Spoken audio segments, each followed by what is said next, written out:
और जितनी मुंह उतनी बातें हो रही हैं। कौन आ रहा है, कौन जा रहा है, किसका परिवर्तन हो रहा है, और ये सब पावर गैलरी से आ रही है। ऐसा नहीं कि कोई मनगढ़ंत कोई कहानी बना रहा है। जो कुछ भी स्रोत हम लोगों को पता चलते हैं बतौर पत्रकार, उसकी जानकारी हम फौरन से पेशतर आपके लिए लेकर के आते हैं।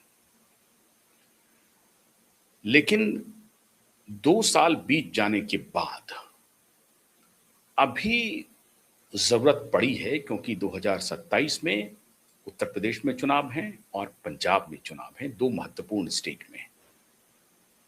अब उसके पहले कैबिनेट रिसफल होना है, 2029 की तैयारी होगी, भारतीय जनता पार्टी में संगठनात्मक परिवर्तन भी होना है, उसकी भी लिस्ट 1-2 दिन में आ जाएगी।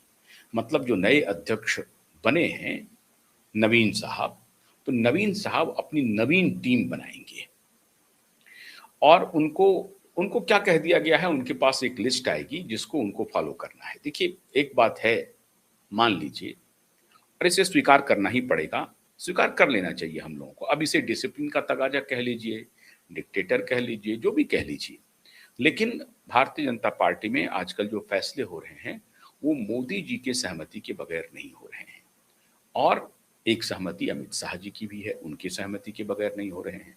हाँ, ये बात ज़रूर है कि अमित शाह जी सहमति बनाने के लिए, जो सेकंड टायर है, सहमति बनाने के लिए अमित शाह जी को एक ज़िम्मेदारी है कि अगर कहीं कोई ऊहा-पोह की स्थिति है, कोई नाराज़गी की स्थिति है, गुस्से का तो कोई सवाल उठता नहीं है मोदी और अमित शाह के रहते हुए। तो अगर नाराज़गी है, कोई दुखी हो जाता है, तो उसको मनाने का काम और उनको सांत्वना देने का काम, या उनको ये कहने का काम कि अभी नहीं तो फिर दूसरी बार आपको मौका मिल जाएगा। इस सब तरह की मनाने, रिझाने, इस सब का काम अमित शाह जी के ज़िम्मे है। अमित शाह जी पॉलिसी मेकर्स हो चुके हैं। अमित शाह जी एक प्रकार से सरकार के सारे कॉल ले रहे हैं। मोदी जी विदेश भ्रमण भी करते हैं, मोदी जी को और भी सारा काम है, लेकिन अमित शाह जी लगातार पॉलिसी मेकिंग का काम कर रहे हैं। एक और इंपॉर्टेंट बात जरा ध्यान से सुनिए। अमित शाह पिछले 2006 के बाद अब तक एक बार भी विदेश का दौरा उन्होंने नहीं किया है, और गृह मंत्री रहते हुए भी तो लोग पूछते हैं कि क्या बात है, जो second most important person in the government है, होम मिनिस्टर होते हुए आज तक उन्होंने विदेश का दौरा नहीं किया। अब आप कह रहे होंगे कि मैं यकायक ये अमित शाह के विदेश दौरे की चर्चा क्यों कर रहा हूं? मोदी जी खूब यात्रा कर रहे हैं, आते हैं चले जाते हैं, आते हैं चले जाते हैं। ठीक है, वो देश के लिए यात्रा कर रहे हैं, मैं ये नहीं कह रहा हूं कि घूमने के लिए जा रहे हैं, वो देश के लिए जा रहे हैं।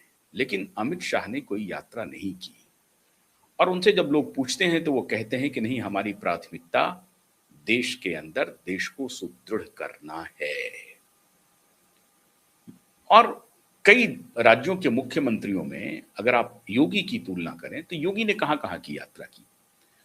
योगी की जो यात्रा हुई किन-किन देशों की हुई? सिंगापुर गए योगी, जापान गए योगी, रसिया गए योगी, स्विट्जरलैंड योगी नहीं गए। तो इस हिसाब से यूरोप की भी यात्रा योगी ने नहीं की, और इंग्लैंड भी नहीं गए, अमेरिका भी नहीं गए। उत्तर प्रदेश के देश के सबसे बड़े सूबे के मुख्यमंत्री नहीं गए। रसिया लेकिन गए, सिंगापुर गए, जापान गए। अब आप कह रहे होंगे कि भई मैं योगी की चर्चा शुरू कर दिया, अमित शाह जी की चर्चा शुरू कर दिया। इसका तात्पर्य क्या है? मित्रों, ये जो कैबिनेट रीशफ़ल हो रहा है ना, इसमें हमने कल आपको बताया था कि किस-किस कैबिनेट में बदलाव होने की संभावना है। इस पर मैंने आपको विस्तार से बताया। लेकिन अभी एक चर्चा पावर गैलरी में फिर जोर पकड़ रही है। वो चर्चा है स्मृति ईरानी के बारे में। बड़ा दिलचस्प कैरेक्टर है स्मृति ईरानी, और बड़ा अजीब रिश्ता है सत्ता के साथ उनका। फिर चर्चा शुरू हुई है तो क्यों शुरू हुई है? क्या स्मृति ईरानी दोबारा मोदी कैबिनेट में जगह पा सकती हैं? और अगर पाएंगी तो क्यों पाएंगी? और अगर नहीं पाएंगी तो क्यों नहीं पाएंगी? अब मैंने अभी जिक्र किया अमित शाह जी का, मैंने अभी जिक्र किया योगी जी का।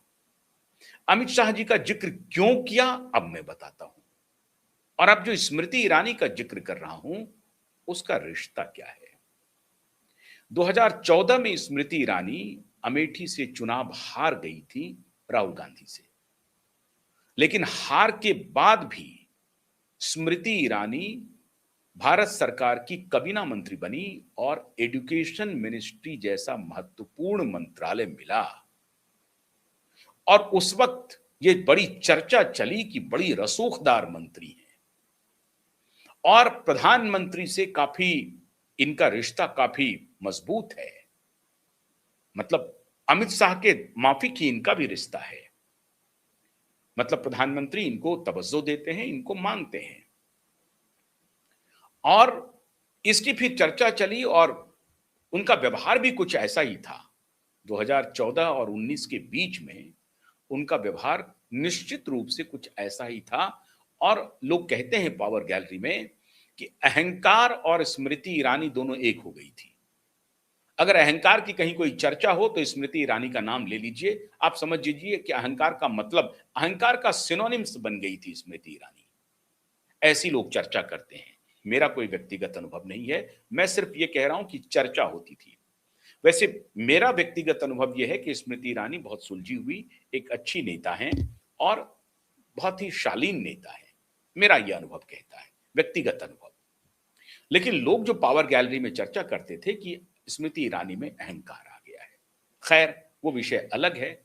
लेकिन ये बात तो लोगों के जहन में थी कि चुनाव हारने के बाद भी स्मृति ईरानी को जगह मिली और एक और शख्स को जगह मिली। चुनाव हारने के बाद अरुण जेटली को भी जगह मिली।